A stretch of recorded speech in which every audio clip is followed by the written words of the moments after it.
In 1994, at the International Conference on Population and Development, 179 governments set out a groundbreaking call to action for sexual and reproductive health, including that of adolescents, to be placed on the global agenda. 25 years have passed since then. For us, Aditi, Ali, Ruben, Scheherazade, and Agle. this anniversary is personal. We were all born in these years. We partnered up with international organizations, governments, academia, civil society, and funding organizations to publish a new Journal of Adolescent Health supplement on the progress made on ASRHR since the ICPD and the prospects for the next 25 years. Here are our key messages. how has the world changed since we were born? There are more adolescents alive today than ever before. We are growing up in a different context than the generations before us. We live in smaller families and we are more likely to be in school, and we are more digitally connected. In most of our communities, poverty has decreased, although rates of youth unemployment and working poverty have not.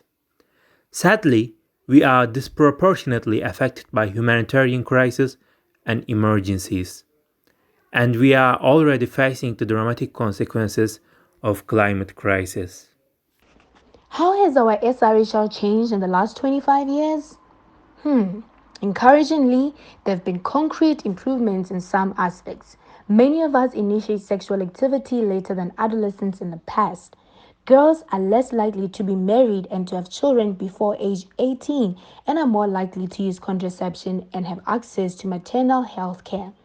We are less likely to have sex with a partner whom we're not married to or living with, and we are more likely to use condoms correctly and consistently.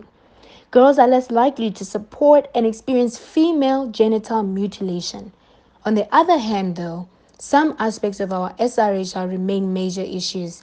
In many contexts, menstruation is still seen as a taboo topic. Although HIV incidence has slowly declined, deaths due to HIV have not. Levels of STIs and intimate partner violence are high and growing. For example, 120 million girls under age 20 have experienced sexual violence. Finally, we still lack good data on unsafe abortion and the morbidity and mortality resulting from it. how have the political, research, programmatic, and social responses to adolescent sexual and reproductive health and rights evolved over the last 25 years? Some aspects of our SRHR are higher on health and development agendas than ever before, and they have received steadily growing financial investment. There is also increased data and evidence which has made it possible to develop adolescent-specific guidelines and standards. A small but growing number of countries around the world have used these guidelines and standards to create and implement enabling legal and policy environments for adolescent sexual and reproductive health and rights and strong government-led programs. Civil society and grassroots social movements, especially those led by young people, have been influential in pressing for action and accountability. Finally, there has been growing recognition that new opportunities such as advances in technology and the press for universal health coverage can be leveraged to improve our sexual and reproductive health and rights. However, there are still many barriers to adolescent sexual and reproductive health and rights.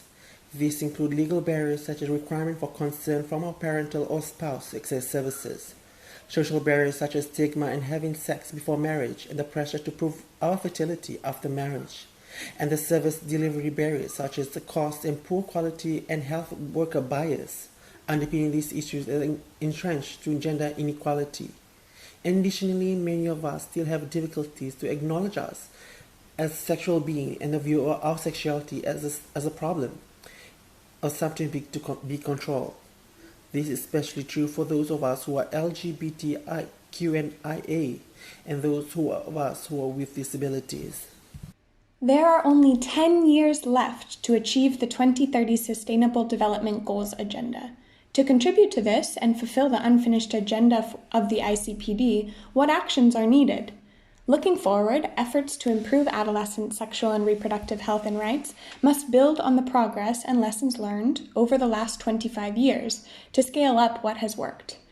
At the same time, stakeholders must move beyond more of the same and business as usual to achieve the things that we know are important but have failed to turn into action. Where there is political and social support, it must be mobilized and success must be demonstrated.